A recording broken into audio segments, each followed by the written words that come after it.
Assalamualaikum warahmatullahi wabarakatuh.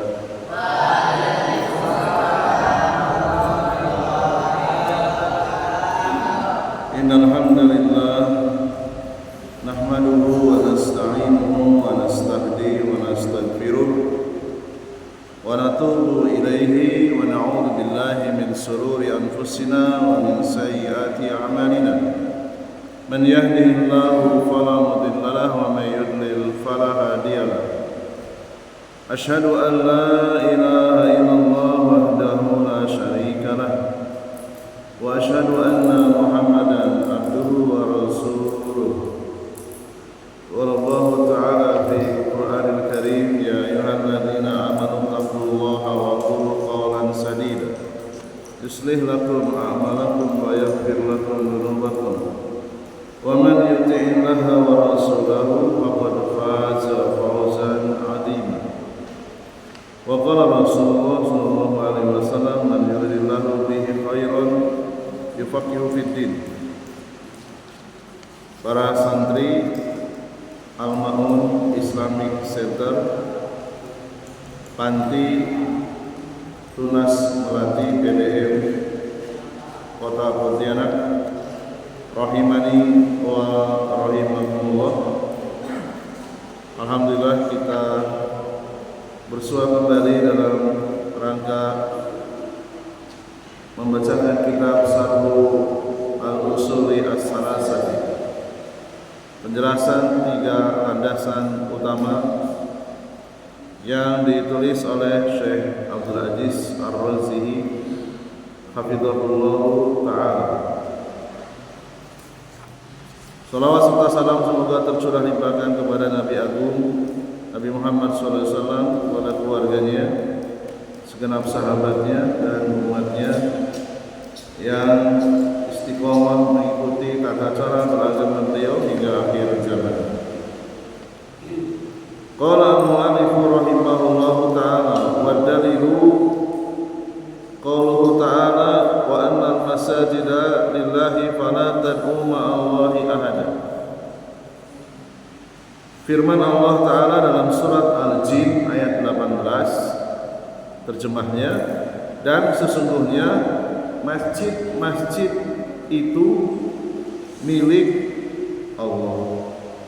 Janganlah kalian berdoa bersamaan, berdoa kepada Allah dan juga kepada selain Allah. Faman sarafa minha syai'an li ghairillah fa huwa musyrikun kafirun. Siapa saja yang menyerahkan dari ibadah-ibadah kepada selain Allah, maka pelakunya disebut musyrik kafir. Wa dalilu qaulih ta'ala, kemudian penulis menyebutkan surat Al-Mu'minun ayat 117, wa man yad'u ma'allahi ilahan akhara. Siapa saja yang berdoa kepada Allah disertai kepada Tuhan selain Allah, la burhana lahu, tidak ada burhan, tidak ada dalil petunjuk baginya, bihi fa innama hisabuhu inda rabbih, maka sesungguhnya dia akan dihisab, dia akan dihitung perbuatan berdoa kepada selain Allah. Innahu la yuflihul kafirun, sesungguhnya tidak akan beruntung orang-orang yang kafir.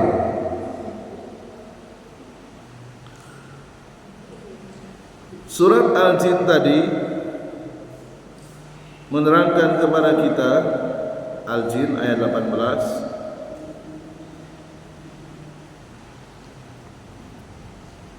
Orang yang beribadah kepada Allah, berdoa kepada Allah,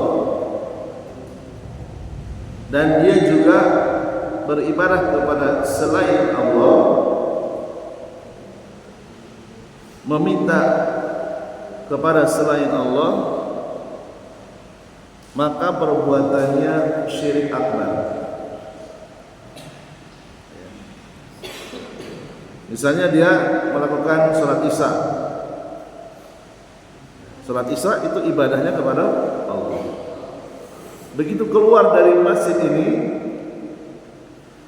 dia mendatangi kuburan yang dikeramatkan misalnya. Lalu dia di situ berdoa kepada mayat. Dia melakukan dua peribadahan, beribadah kepada Allah dan beribadah kepada mayat. Maka dia telah melakukan syirik akbar.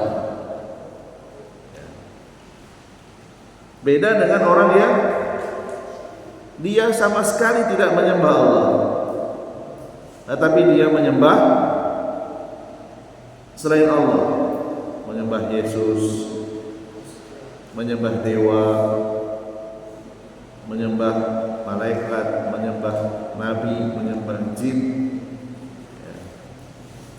menyembah roh, maka dia kafir. Itu perbedaan antara musyrik dan kafir. Jadi bisa jadi ada orang yang rajin ke masjid, pakai pakaian seperti kita, rapi pakaiannya, pakai peci, pakai sarung, bawa tasbih. Kita melihat dia seorang muslim, tetapi dia sembunyi-sembunyi meminta berkah kepada kuburan, bertabaruk dengan kuburan. Ya.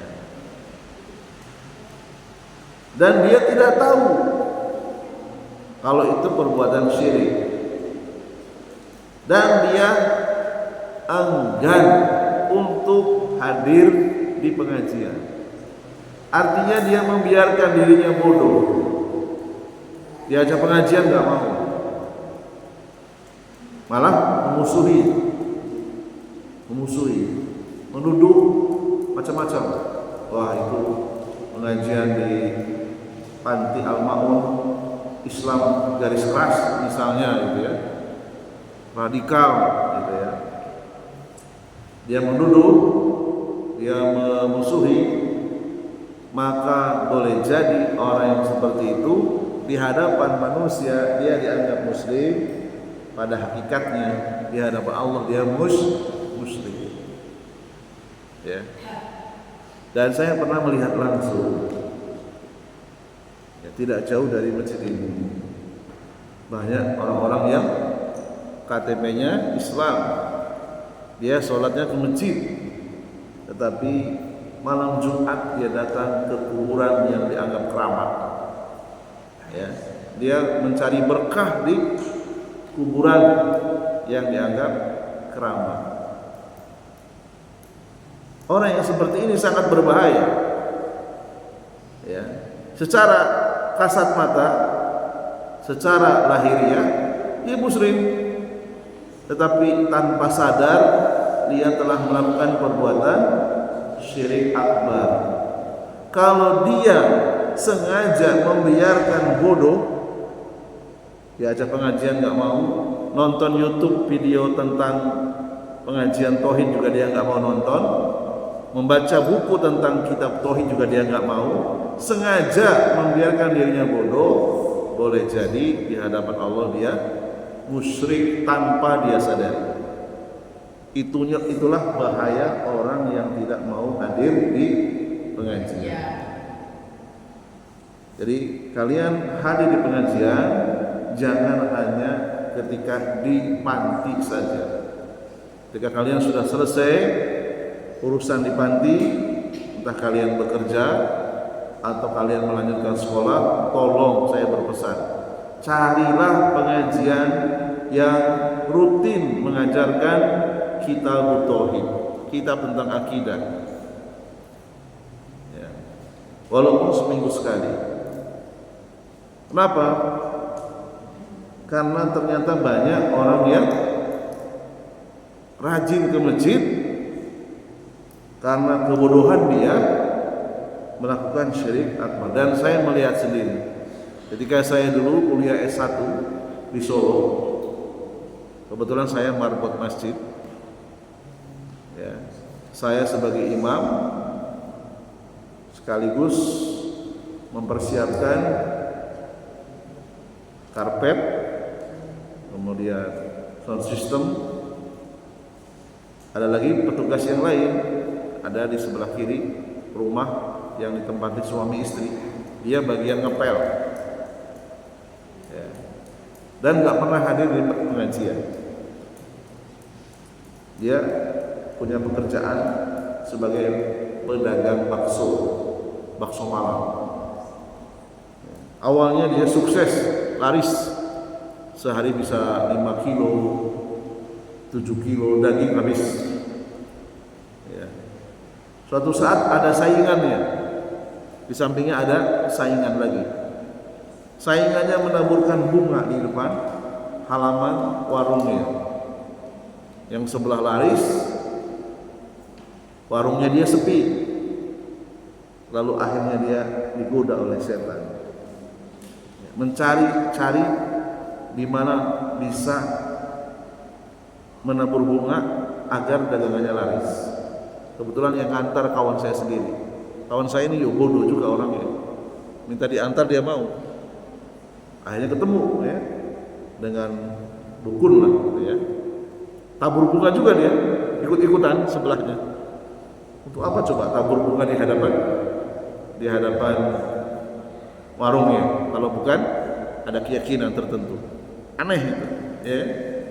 Seharusnya dia minta kepada Allah rezeki yang halal, yang banyak. Justru dia melalui perantaraan bunga ditaburkan, justru membuat dia jatuh miskin ya. Di tahun berikutnya ketemu dengan saya ketika saya itikaf ya, dia lagi sholat sunnah di belakang, mau saya kasih nasihat, udah keburu kabur orangnya, keburu kabur dia. Saya khawatir dia jatuh kepada kesyirikan.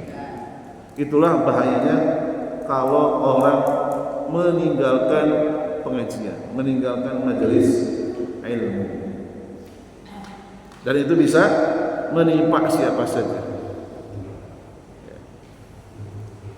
Wal kufru al-muhriju anil millah. Perbuatan syirik akbar itu bisa mengeluarkan seseorang dari agama Islam. Qala Syekhul Islam Ibnu Taimiyah rahimahullah, berkata Syekhul Islam Ibnu Taimiyah,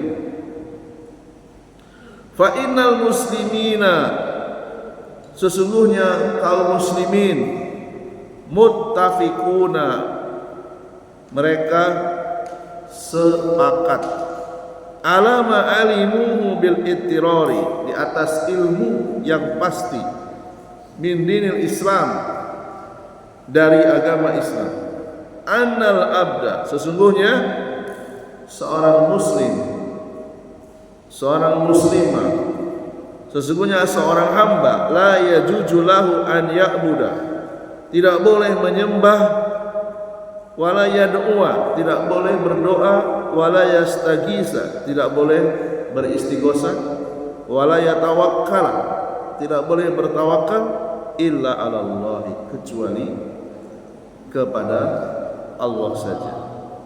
Wa anna man abada malakan muqarraban, siapa saja yang beribadah kepada seorang malaikat yang dekat, au nabiyan mursalan, atau kepada seorang nabi, au da'ahu, dia berdoa, awis tagosa, dia beristighosah, bihi, dengan malaikat atau dengan seorang nabi, bahwa musyrikun, maka orang itu musyrik.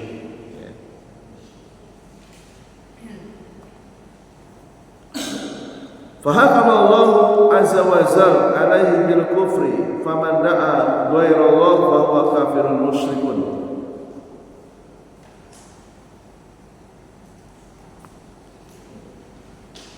Berdasarkan surat Al-Mu'minun ayat 117, Allah memberikan status kafir musyrik kepada orang yang berdoa kepada Allah dan kepada selain Allah. Innahu la yuflihul kafirun. Allah mengatakan seperti itu. Orang yang berdoa kepada Allah lalu berdoa kepada selain Allah, maka dia musyrik kafir. Disebut musyrik kafir karena dia beribadah kepada Allah. Ya, beda dengan dia murni beribadah kepada selain Allah. Jadi kalau kita ketemu dengan orang Nasrani, orang Yahudi, orang Hindu, Buddha, maka kita sebut mereka kafir. Tapi kalau kita bertemu dengan orang yang mengaku dia muslim tetapi dia masih juga menyembah jin, maka kita menyebut orang tersebut musyrik kafir. Dan terkadang karena kurangnya ilmu kita ragu, ya, ragu menyebut musyrik. Wah, nggak enak Ustaz, ya, nggak enak, orang itu masih suka Jumatan, masih sholat maghrib, masa kita katakan kafir, gitu ya? Ya kalau namanya jangan, ya, kalau namanya jangan, bahaya. Nanti kalau dia nggak terima, kita dilaporkan ke polisi pencemaran nama baik. Tetapi kalau kita mengatakan tanpa menyebut nama, boleh. Orang yang memberikan sesajen kepada bangsa jin, kepada penunggu hutan, penunggu gunung, penunggu pantai, mempersembahkan hewan sembelihan kepada penunggu pantai, maka orang yang seperti itu musyrik, boleh, enggak masalah. Karena kita tidak menyebut namanya. Supaya apa?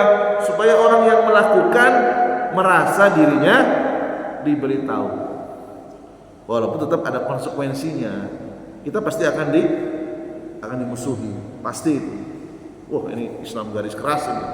Pasti begitu. Ya, tapi kalau kita diam saja, tidak pernah menyampaikan nasihat, kapan orang itu akan tahu kalau itu musyrik? Ya. Jadi acara mempersembahkan hewan sesembelihan kepada jin penunggu pantai itu hampir di mana-mana, ya kan? Di Pontianak ada nggak? Ada nggak? Di Mempawah ada nggak? Ada? Apa acara, nama acaranya? Acaranya apa? Membuang kepala kerbau ke pantai. Ada nggak namanya? Masa nggak tahu? Apa Pak Karim? Namanya apa? Membuang kepala kerbau ke pantai. Ada nggak di Mempawah? Ada, Koko. Ada ya?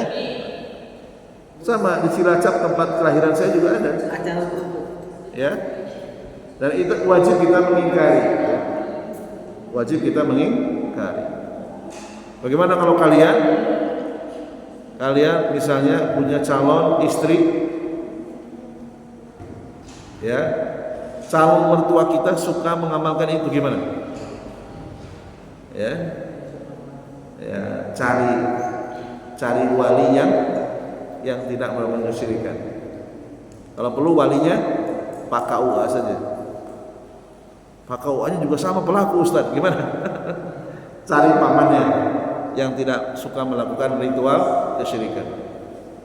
Khawatir, ya, karena orang musyrik itu nggak boleh jadi wali nikah, nggak boleh, ya, nggak boleh. Ya. Nah itu adalah ujian, ya, ujian. Makanya carilah calon istri yang ayahnya juga orang yang menjauhi kesyirikan, itu paling aman. paling aman, ya, paling aman. Repot, ya, repot. Ya. Kita punya istri, keluarganya masih suka melakukan kesyirikan, itu akan membahayakan kita, ya, akan membahayakan kita. Cari aja yang Muhammadiyah, ya, insya Allah keluarga Muhammadiyah, karena yang rajin ngaji itu tahu mana yang syirik, mana yang bukan syirik. Atau walaupun bukan orang Muhammadiyah, yang memahami, ya, mana syirik, mana bukan syirik.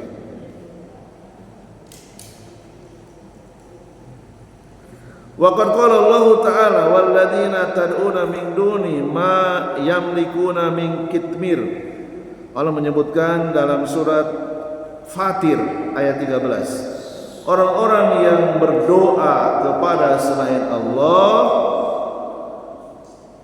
berdoa kepada makhluk, ya, makhluk sesembahan selain Allah yang tidak memiliki walaupun setipis kulit ari, ya.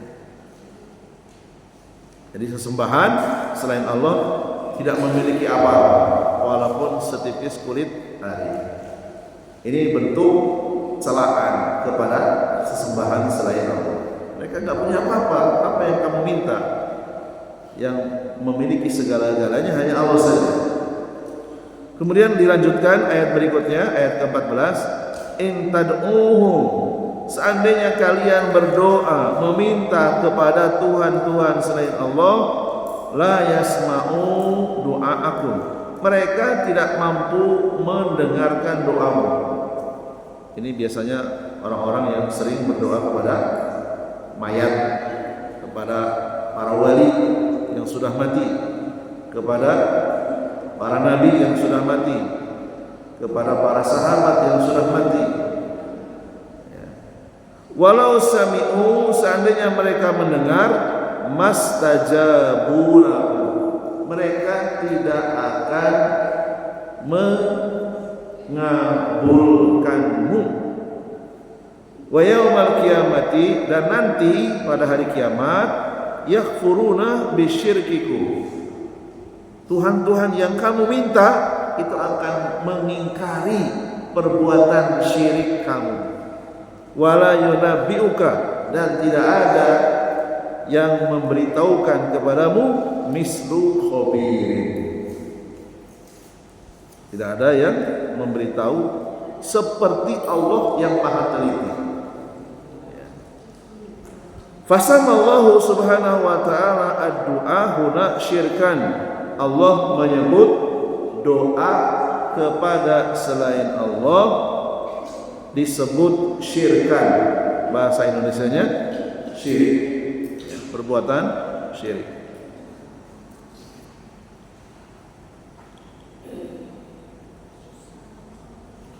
Wa mukhul syai'i lubuhu wa khulasatuhu wa ma yaqumu bih, segala sesuatu itu ada intinya, ya.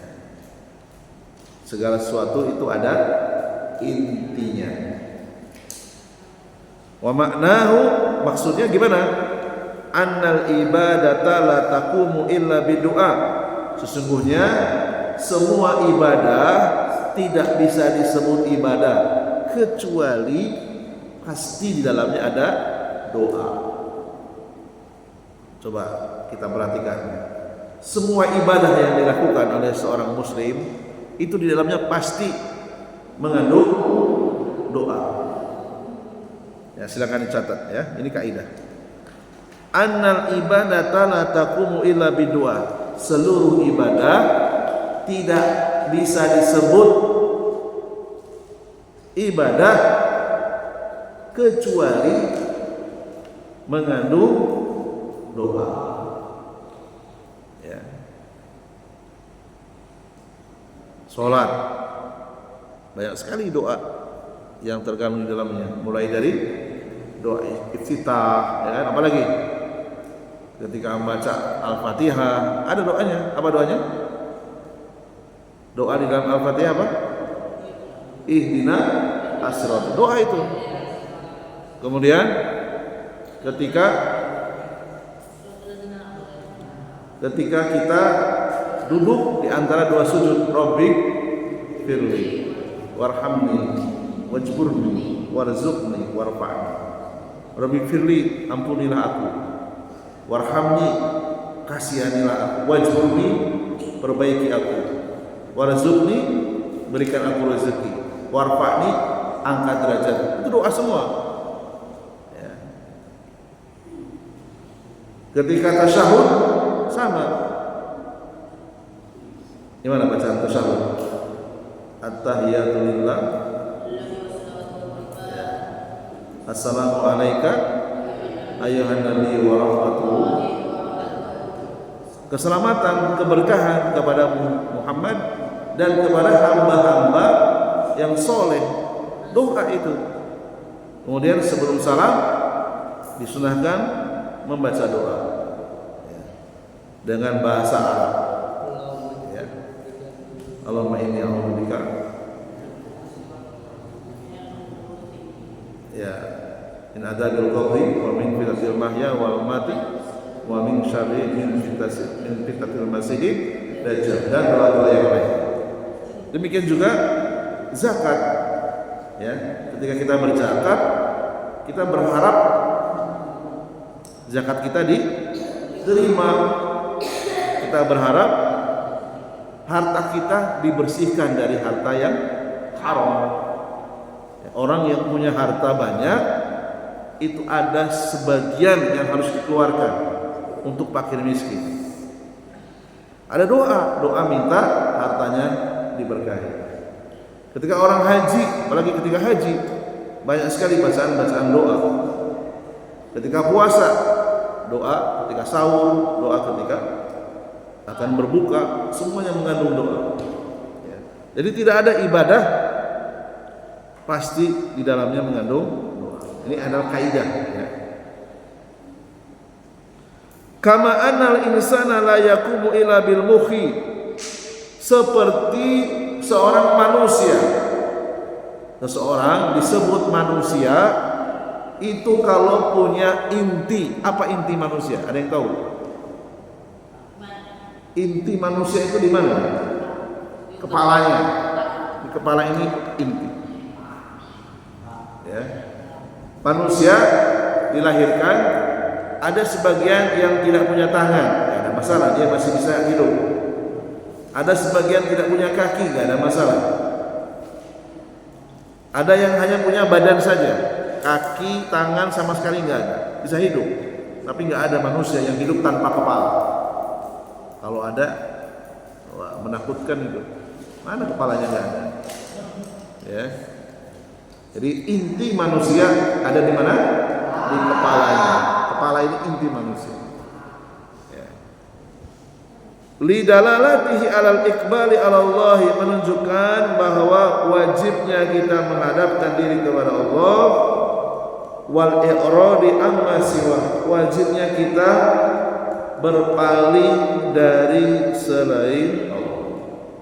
Jadi doa itu hanya ditujukan kepada Allah saja. Wa hadzal hadisu yadullu ala manzilati du'a min baina anwa'il ibadah. Jadi doa adalah ibadah yang paling tinggi, ya. Karena hampir semua ibadah itu di dalamnya ada doa. Wa huwa hadisun dhaifun. Hadis yang menyebutkan ad-du'a umuhul ibadah itu hadisnya dhaif. Apa dhaif? Apa dhaif? Lemah, ya. Walaupun hadis ini lemah, ad-du'a umuhul ibadah, doa itu inti ibadah, lakinna maknahu sahihun, tetapi artinya benar. Ya, artinya benar, tidak bertentangan dengan hadis yang sahih. Hadis yang sahih bagaimana? Hadis yang sahih bunyinya adalah ad-du'a'u huwal ibadah. Doa itu adalah ibadah. Kenapa kok harus harus menyebutkan hadis ini lemah, hadis ini sahih, agar kita terjaga dari perbuatan dusta atas nama Rasulullah. Ya. Kalau yang kedua tadi ad-du'a huwal ibadah, hadisnya sahih, dikeluarkan Imam Abu Dawud, Imam Tirmidzi, Imam Ibnu Majah. Ya. Dinyatakan oleh para ulama hadisnya sahih. Adapun hadis yang berbunyi ad-du'a umul ibadah, hadisnya lemah. Nah, ini adalah penjelasan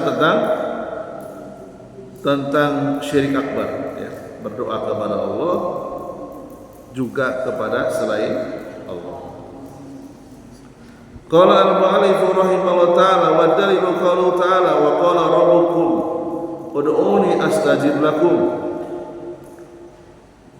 Surat Ghafir ayat 60. Dan Tuhanmu berkata, berdoalah kepadaku, astajib lakum, aku akan kabulkan doa kalian.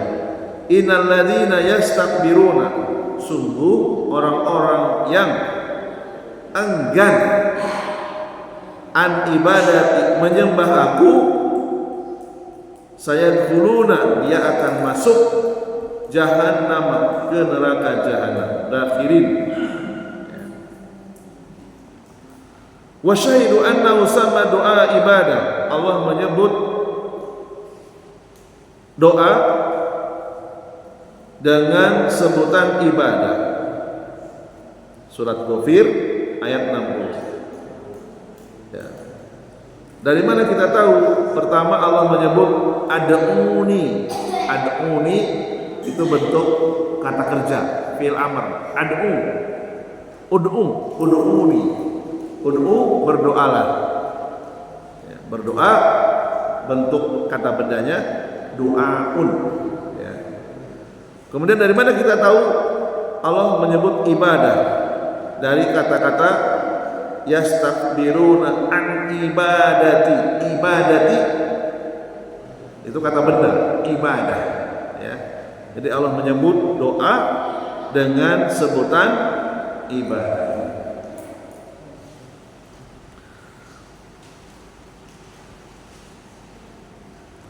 Wa du'a'u al-ma'muru bihi fil ayati wa du'a'ul ibadati wa du'a'ul mas'alati. Di dalam ayat surat Ghafir ayat 60, doa itu terbagi menjadi dua bagian. Silakan catat. Doa terbagi menjadi dua bagian. Yang pertama, doa ibadah. Ini di sekolah nggak ada ini. Adanya di Masjid Al-Ma'un dan masjid-masjid lain. Yang pertama apa tadi? Doa ibadah. Yang kedua, doaul masalah, doa masalah. Kok doa masalah ya? Ya, karena kita nggak ngerti bahasa Arab. Doa masalah. Ya. Yang kedua, doa masalah. Masalah itu berasal dari bahasa Arab, mas'alatun. Jadi masalah. Ada masalah? Itu bahasa Arab itu. Fa idza kana du'a ibadatan, fa idza kana du'a ibadatan fa inna istijabatahu hiya al-isabatu minallahi alaihi.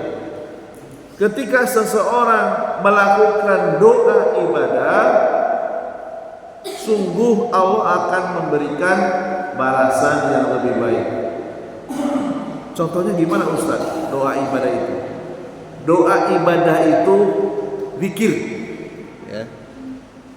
Nama lain dari zikir itu doa ibadah. Paham? Apa itu doa ibadah? Zikir. Mengucapkan subhanallah, mengucapkan Allahu akbar, mengucapkan la ilaha illallah, mengucapkan mengucapkan la haula wala quwata illa billah, mengucapkan doa-doa yang diajarkan Nabi, ya, membaca Al-Quran. Ini namanya doa ibadah. Doa itu tidak diterjemahkan hanya sekedar meminta, tidak. Doa itu memanggil. Arti secara bahasa doa artinya apa? Memanggil. Subhanallah. Kita sedang memanggil Allah itu. Maha suci Allah. Allahu Akbar. Allah Maha besar. La ilaha illallah. Tidak ada Tuhan selain Allah. Alhamdulillah. Segala puji hanya milik Allah. Jadi memanggil. Jadi setiap zikir itu sama saja disebut doa ibadah. Nah, orang yang melakukan doa ibadah pasti Allah balas. Pasti Allah berikan balasan. Ya. Bahkan ada yang mengatakan orang yang lesannya tidak berhenti dari qomat kamit berzikir, dia rajin berzikir, boleh jadi dia masuk surga sambil tertawa. Ya. Masuk surga sambil tertawa dia. Karena dulu waktu di dunia dia sering qomat kamit bibirnya. Orang-orang ngobrol entah ngobrol nggak jelas dia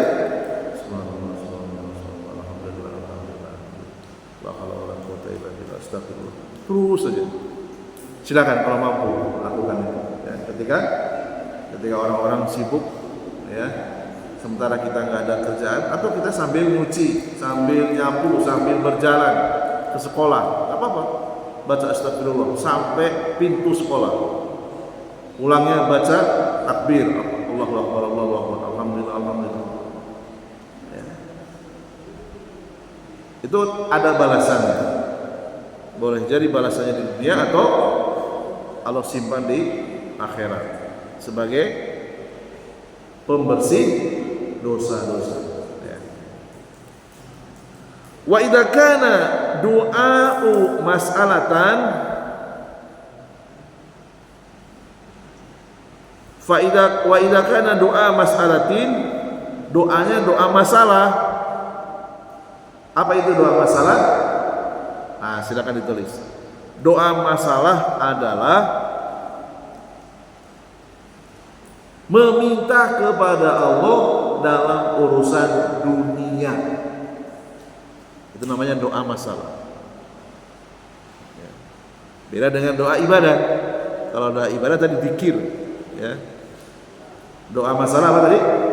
Meminta kepada Allah dalam urusan dunia. Minta duit, minta HP, minta mobil, minta rumah, minta sawah, minta kebun, minta istri, minta anak, ya kan? Minta teman yang soleh, minta tetangga yang soleh, dan seterusnya. Ya. Minta makan yang enak, minta tempat tidur yang nyaman, minta kepada Allah. Gak ada masalah, boleh. Ya. Fastajabatuhu husuli maksudid da'i wal isabati alaihadu. Maka orang yang melakukan doa masalah, dia mendapatkan keinginannya dan juga dia diberikan pahala. Ada pahala simpanan, ya, untuk kebaikannya nanti di akhirat. Jadi berdoa itu sama sekali nggak ada ruginya. Ustaz, saya setiap hari minta duit 1 miliar. Sudah 10 tahun saya minta, nggak ada ruginya itu. Nggak ada ruginya. Tapi kan saya belum dikabulkan. Terus saja, jangan berhenti. Sampai kapan? Sampai mati nggak masalah. Kalau pagi minta duit, siang minta ilmu, sore minta diampunkan dosa, selang-seling, nggak masalah, silakan. Ya, nggak ada masalah. Karena orang tersebut akan diberikan dua. Dia akan dicukupi kebutuhannya yang kedua dia akan diberikan balasan, pahala. Beda dengan doa ibadah. Doa ibadah hanya pahala saja. Pahala untuk mengimbangi dosa-dosa yang boleh jadi dengan dia banyak berpikir, dosanya bisa dihapus sehingga dia tidak masuk ke dalam neraka.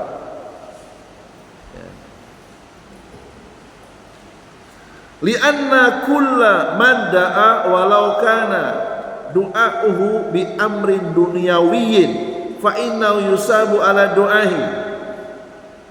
Meskipun dia berdoa dengan doa masalah meminta urusan dunia, tetap dia akan diberikan pahala. Ya. Jadi selain dia akan diberikan apa yang dia minta mobil dikasih mobil oleh Allah, dan dia juga akan diberikan pahala. Wa hadza muhaqqaqun likulli da'i. Dan ini adalah hak setiap orang yang berdoa. Fa idza sa'ala Allah fa inna istijabatallahi lahu takunu bi isabati alaihi. Jadi siapa saja yang meminta kepada Allah, selain Allah akan mengabulkan keinginannya, Allah juga akan memberikan pahala. Ya. Wa qad ruwiya anhu sallallahu alaihi wasallam, diriwayatkan dari Nabi, hadis yang dikeluarkan Imam Tirmidzi, annahu qala innahu man lam yas'alillah, sesungguhnya orang yang malas, orang yang tidak mau meminta kepada Allah, yaghdab alaihi, Allah murka kepadanya. Ya, orang yang malas mengangkat tangan, malas qomat kamit meminta kepada Allah, justru Allah itu marah. Allah tidak senang kalau hamba tersebut jarang meminta. Hadisnya sahih, dikeluarkan Imam Tirmidzi nomor 3373. Jadi orang yang malas berdoa, malas meminta, justru Allah itu murka. Ya. Murka. Saya sering itu mengajarkan anak saya. Misalnya saya ke masjid, ya, lupa nggak bawa mantel. Tiba-tiba pulang dari masjid, hujan deras gitu. Ya Allah, tolong tahan hujan sebentar saja, biar sampai rumah nggak kehujanan. Saya sering ngomong kayak gitu. Nggak masalah, ya. Kadang dikabulkan itu, tiba-tiba berhenti hujan gitu. Jadi sampai rumah selamat, nggak masalah. Tapi kadang-kadang ya tetap hujan. Tapi doa kita itu tetap akan diganti dengan pahala yang lebih baik. Kelihatannya sepele itu. Ya. Atau misalnya kita terpaksa ke sekolah terlambat karena kesiangan. Berdoa, ya Allah, semoga gurunya juga terlambat. Misalnya gitu ya. Sehingga saya tidak dihukum. Boleh seperti itu. Ya. Ya Allah, tolong lindungi saya dari dihukum oleh Pak Guru. Tak apa-apa, boleh seperti itu. Ya. Dan kita kan nggak pernah terpikirkan itu. Ucapkan, bibirnya qomat kamit. Karena itu doa permintaan. Ya kan? Saya pernah seperti itu. Ya Allah, saya ini udah tahu terlambat, pasti dihukum nih. Tolong saya lindungi dari hukuman guru saya. Ya tidaklah gurunya terlambat juga, ya nggak dihukum. Ya, nggak dihukum itu. Ya. Wa amma husulu matlubi fahadha qad yahsulu wa qad la yahsulu. Terkadang doa minta urusan dunia itu bisa langsung dikabulkan atau tidak dikabulkan. Masalah dunia, ya. Binaan ala hikmatillah. Semuanya berdasarkan kebijaksanaan Allah. Allah yang Maha tahu mana yang terbaik untuk hambanya. Fi tahqiqi matlubil abdi au idkhari dzalika lahu fil akhirati. Terkadang langsung dikabulkan, atau ditunda. Saya sudah minta uang 1 miliar dari sejak masuk panti sampai keluar panti belum juga dikabulkan. Minta HP belum dikabulkan. Ya, boleh jadi Allah simpan keinginan meminta HP, disimpan di mana? Di akhirat. Ya. Untuk apa Ustaz HP di akhirat?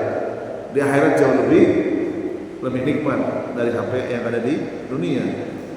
Teknologi yang ada di akhirat itu lebih canggih daripada teknologi di dunia. Di akhirat makan tidak perlu nanam padi, nasinya langsung datang. Ingin makan buah tidak perlu nanam, buahnya langsung datang.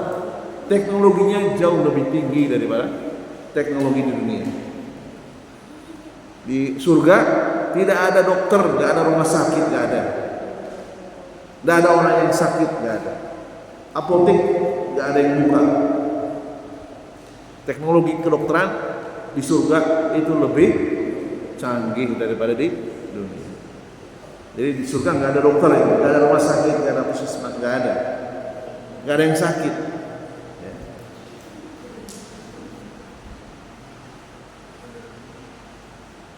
Audab isyarin anhu nadi Roma da'a au mislama da'a kama ja'a fil hadis. Ketika seorang meminta urusan dunia,